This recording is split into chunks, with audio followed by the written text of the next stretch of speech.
अगर आप अल्लाह वाले बन जाएं तो अल्लाह सुब्हानहू व तआला अपने बंदों का इम्तिहान तो लेता है।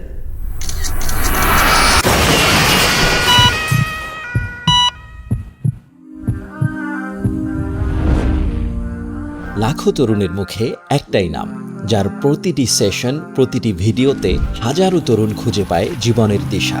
ইউটিউব থেকে স্টেজ, যুব সমাজকে আত্মবিশ্বাস আর ইমানের পথে জাগিয়ে তোলায় যার জুরি মেলা ভার, সেই মানুষটাই এবার আসছেন বাংলাদেশে। পরিচয় করিয়ে দিচ্ছি তহা ইবনে জলিলের সাথে।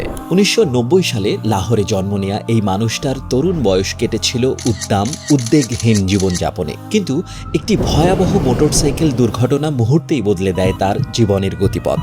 মৃত্যুর দুয়ার থেকে ফিরে আসা এই মানুষটা খুঁজে পান জীবনের প্রকৃত উদ্দেশ্য। ইসলামাবাদের সাজিবিস্ট বিশ্ববিদ্যালয় থেকে হিউম্যান রিসোর্স ম্যানেজমেন্টে ডিগ্রি অর্জনের পর তিনি যুক্ত হন ইয়ুথ ক্লাব পাকিস্তানে। আজ তিনি সংগঠনটির কান্ট্রি হেড হিসেবে নেতৃত্ব দিচ্ছেন হাজারো তরুণের স্বপ্ন, সম্ভাবনা আর আত্মগঠনের যাত্রায়। তাদের কাছে তিনি শুধু একজন বক্তা নন, একজন পথ প্রদর্শক, একজন মেন্টর, একজন বড় ভাইয়ের মতো বন্ধু। পাকিস্তানের এই তুমুল জনপ্রিয় ইয়ুথ মেন্টরকে বাংলাদেশে নিয়ে আসছে সিয়ান পাবলিকেশন। এই অনুপ্রেরণাময় সন্ধ্যার সাক্ষী হতে এখনই রেজিস্ট্রেশন করুন।